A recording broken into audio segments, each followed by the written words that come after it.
pour tout ce que ta main nous dispense, Seigneur. Nous te rendons vivement grâce.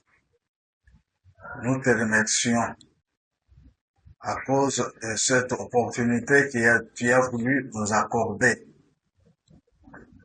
Nous voudrons partager aujourd'hui au sujet de la consécration des serviteurs de Dieu et leur imposition des mains. Je reprends le sujet.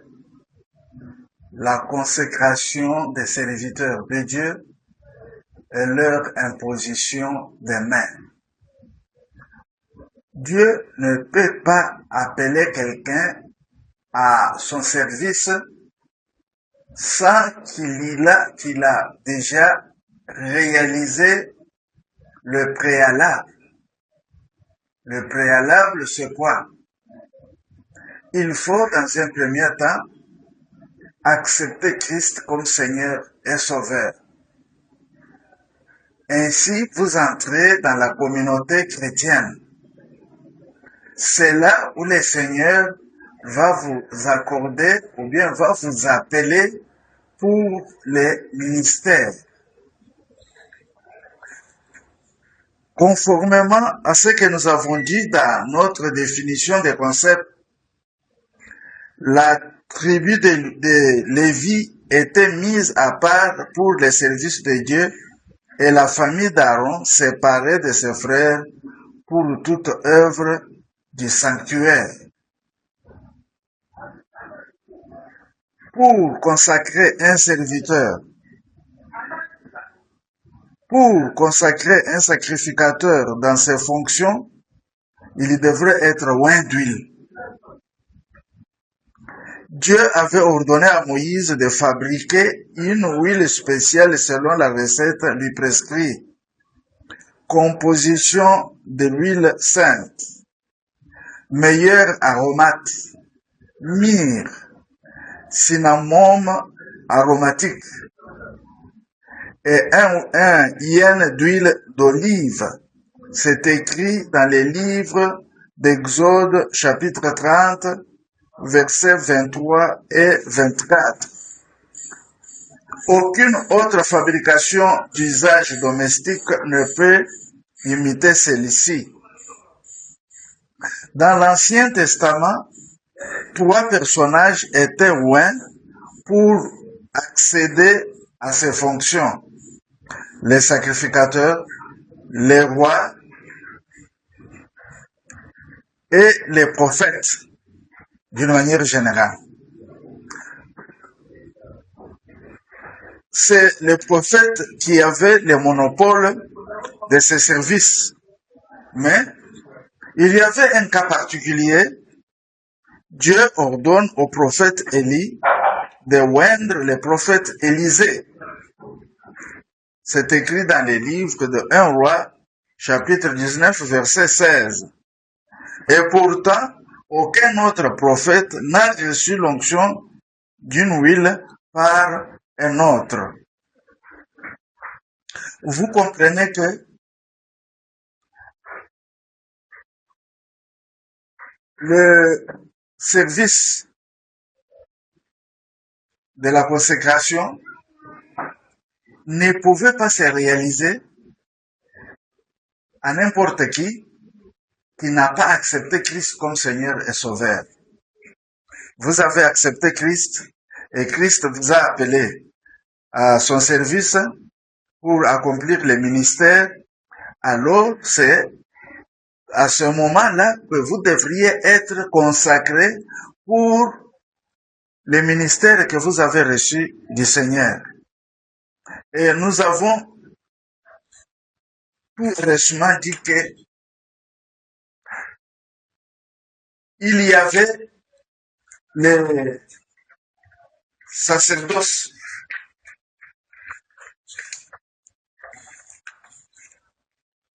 Il y avait 3 sacerdoces où il y en a dans la Bible. Dans l'Ancien Testament, nous avons 2.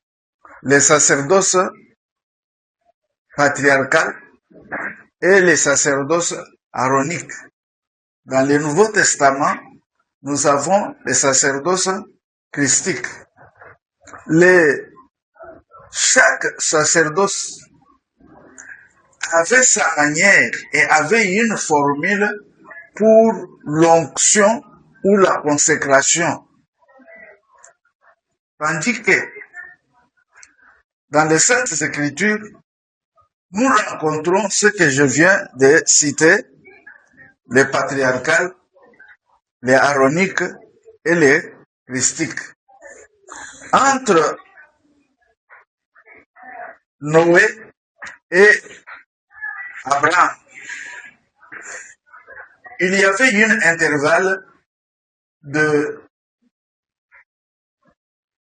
environ 1800 ans selon les historiens bibliques. Et entre les sacerdoces patriarcales et les sacerdoces aaroniques, il y avait un intervalle de 430 ans. Entre les sacerdoces aaroniques et les sacerdoces christiques, il y avait un intervalle de 4 siècles. Et la Bible nous dit dans les livres de Hébreux chapitre 7, verset 12. Lorsque le sacerdoce change, nécessairement la loi doit aussi changer. Nous allons entamer dans un premier temps les sacerdoces patriarcales. L'âge patriarcal couvre la période pendant laquelle vécurent Abraham, Isaac et Jacob et occupe le chapitre 12 à 50 du livre de la Genèse. Dans la Bible, peu de détails apparaissent en matière de religion. Les patriarches connaissaient l'importance d'une loi personnelle en un Dieu dont ils bénéficiaient de la direction et de promesses. C'est écrit dans les livres de Genèse, chapitre 12, versets 1 à 3. Dans son rôle de guide, Dieu n'était pas confiné à un lieu particulier, mais était actif à chaque endroit où il demeurait. Selon les Écritures saintes, le culte patriarcal se faisait d'une manière simple. Une fois l'autel érigé, il met le feu au sacrifice et lève ses mains en haut. Quand les fumées montent, l'odeur fait descendre la présence de Dieu. Sa prière est exaucée, Dieu lui parle surtout en songe. Ce sacerdoce était familial, soit clanique. La Bible ne nous présente pas la formule de la consécration, d'autant plus que le patriarche se sentait proche de la mort, réunit ses enfants, prononce les paroles de bénédiction sur eux et les informe les promesses que Dieu lui avait tenues.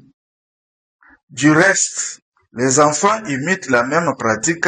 Bref, le sacerdoce s'est passé de père au fils sans aucune cérémonie. Effectivement, je me fais bien comprendre, chers frères. Les sacerdoces patriarcales, c'est-à-dire les services, les cultes d'adoration que faisaient les arrière-grands-parents du peuple d'Israël, c'est-à-dire Abraham, Isaac et Jacob, sont les patriarches d'Israël. Ils faisaient un culte tout à fait simple. Et les sacerdoces patriarcales n'avaient pas des lois relatives au culte. Les patriarches devraient tout simplement, dans un lieu quelconque, ériger un autel. Il met les sacrifices dessous, il met le feu. Quand les sacrifices brûlent, le fumée monte.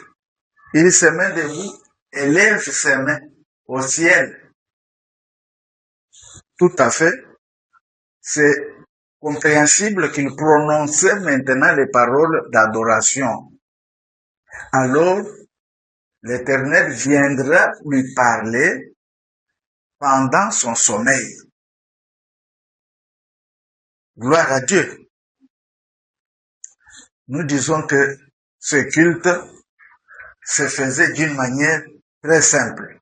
Il n'y a aucune formule qui montre que tel patriarche avait consacré son fils, d'autant plus que le sacerdoce patriarcal se faisait entre papa et ses enfants, de père au fils.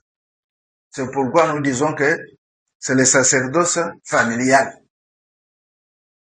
Quand papa meurt, les enfants vont imiter ce que leur père faisait. Et cela se passait ici.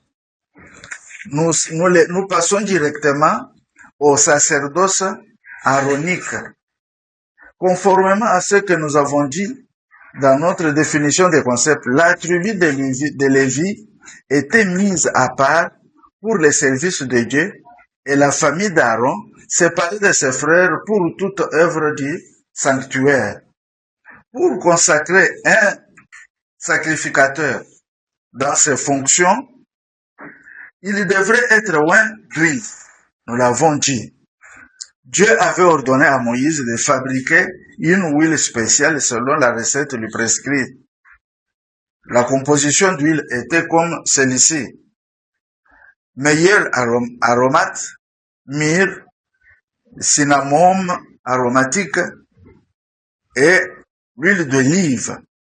J'ai dit précédemment que c'est écrit dans les livres d'Exode, chapitre 30, verset 23 et verset 24. Aucune autre fabrication ne pouvait être utilisée ou fabriquée sur le plan domestique pour l'usage. C'était interdit. Alors, dans l'Ancien Testament, 3 personnages étaient oints de cette huile, c'est-à-dire les sacrificateurs, les rois et les prophètes. C'est les prophètes qui avaient le monopole de ces services. Mais nous avons cité un cas qui est particulier, c'est-à-dire Dieu avait ordonné à Élie de oindre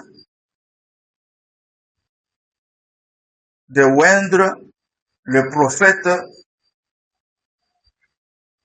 prophète Élisée pour le remplacer dans son service.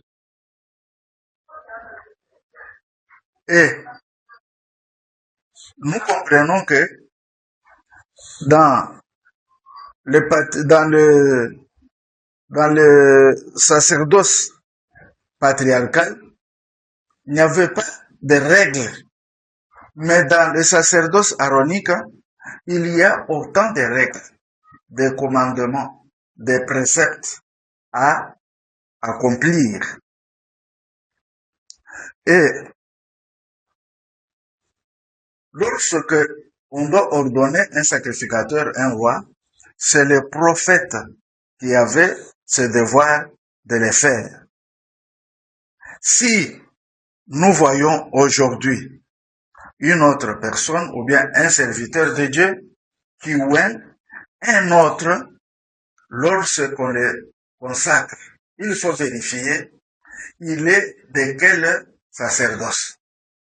Parce que l'huile qu'il faudrait verser sur la tête de l'intéressé devrait avoir les produits ou bien la recette citée par le Seigneur. Et est-ce qu'aujourd'hui, nous avons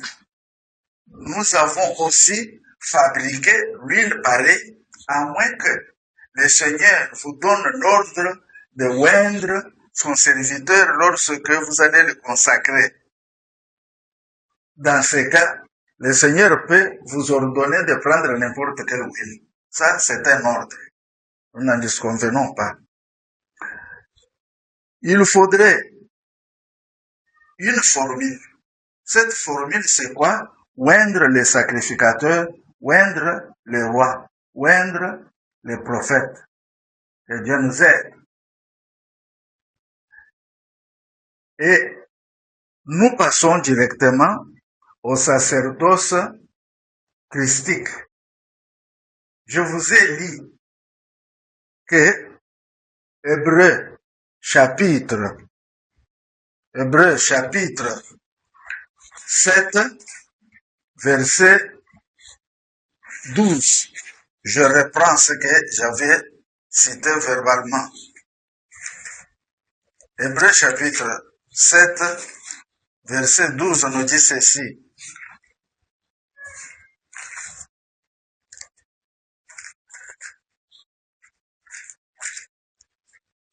Verset 12.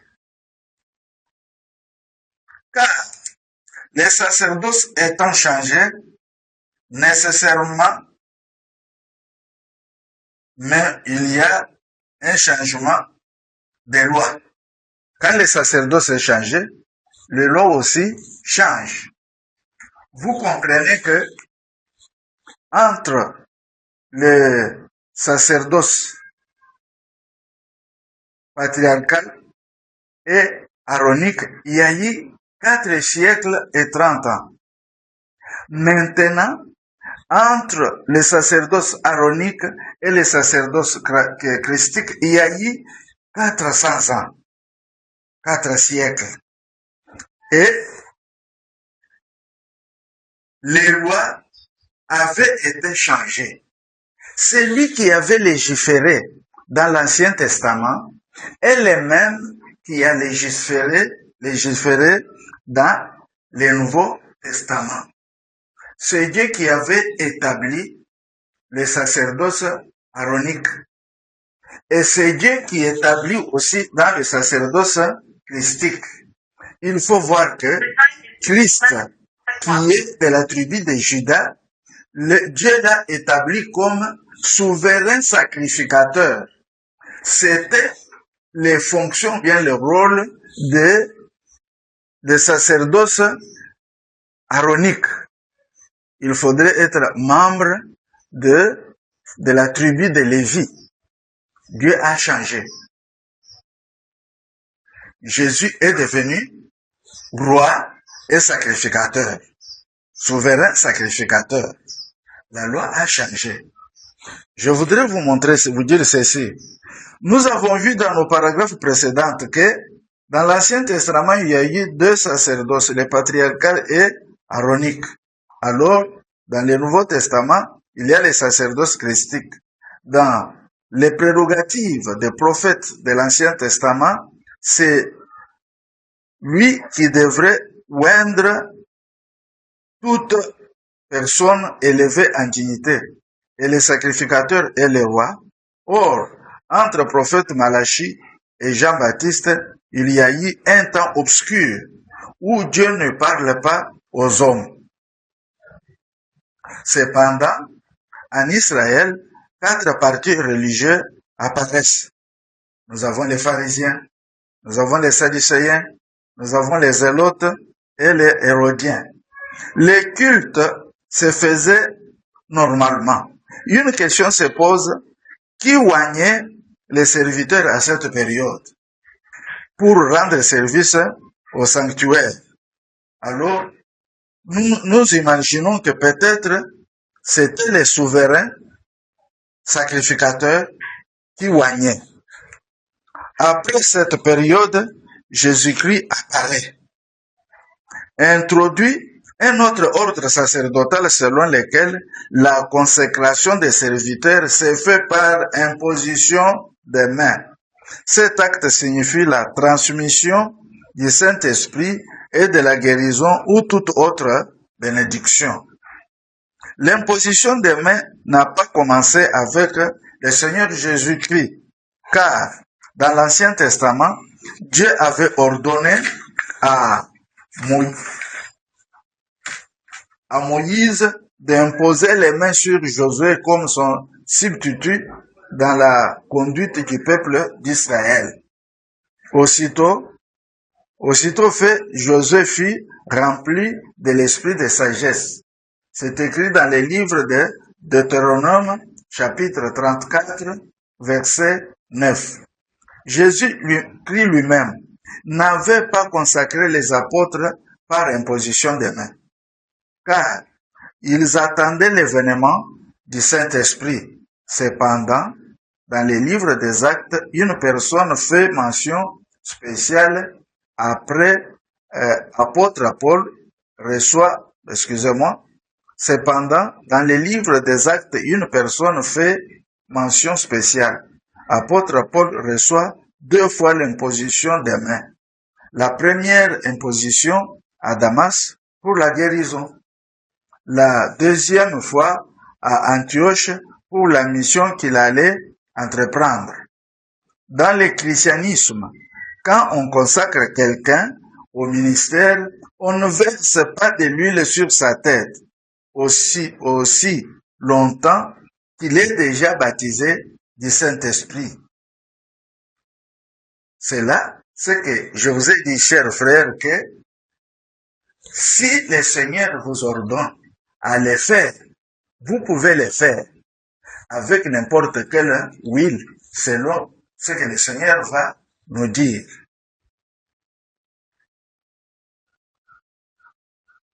Dans le Nouveau Testament, environ 5 catégories de personnes ont reçu l'imposition des mains telles que Jésus a imposé les mains sur les enfants pour la bénédiction. Il a imposé les mains sur les malades pour la guérison. Les apôtres ont imposé les mains sur les diacres pour les services. Tite a imposé les mains sur les anciens pour les services. Dans tout cela, aucune mention d'onction d'huile n'a été remarquée. Apôtre Jacques conseille aux anciens de l'Église d'utiliser l'onction d'huile sur les malades. Toutefois, quand le Seigneur, par le truchement du Saint-Esprit, recommande l'application d'huile, quelle que soit sa forme, on le fait. De toute évidence, dans le ministère de Jésus-Christ, évitons l'imitation. Restons dans la direction du Saint-Esprit. Respectons les principes bibliques déjà établis par les apôtres et les prophètes du Nouveau Testament. C'est ce que dit le livre d'Éphésiens, chapitre 2, verset 20. Nous sommes édifiés par les enseignements des apôtres et des prophètes, et Jésus-Christ lui-même est la pierre angulaire. Très chers frères, je vous invite à comprendre les sacerdoces consignés dans la Bible et comment ça fonctionnait et comment les serviteurs de Dieu qui travaillaient dans les sacerdoces, j'ai dit sacerdoce patriarcal, sacerdoce aronique, sacerdoce christique, comment on les consacrait. Et actuellement, dans les sacerdoces christiques, nous ne consacrons pas comme ça se faisait dans les sacerdoces aroniques. Si vous voyez quelqu'un dans la confusion, peut-être dans l'ignorance ou dans l'oubli, il va utiliser certains principes des sacerdoces aroniques pour l'utiliser dans les sacerdoces christiques. Il faut comprendre que il y a quelque chose qui manque ou c'est la confusion tout simplement. Mais mettons les choses sur les i. Il ne faut pas imiter quelqu'un dans ce qu'il fait. Peut-être il le fait par ignorance, peut-être il ne connaît pas par oubli, ou bien par tâtonnement, ça crée la confusion. Or, dans les livres de Dieu, dans les Écritures saintes, nous devons respecter les principes établis et voir comment les apôtres travaillaient, comment Christ lui-même a travaillé. C'est Christ et les apôtres qui sont notre modèle, que nous imitons, que nous suivons, que nous pratiquons. Ce sont eux qui nous ont écrit ce que nous pratiquons aujourd'hui. J'ai dit, et je vous remercie très sincèrement, si vous avez les questionnaires à nous envoyer, écrivez-les, nous allons encore partager. Et je vous invite aussi à prendre cet enseignement, transmettre à d'autres personnes, d'autres serviteurs de Dieu, d'autres enfants de Dieu pour leur édification. Que mon Dieu vous bénisse tous.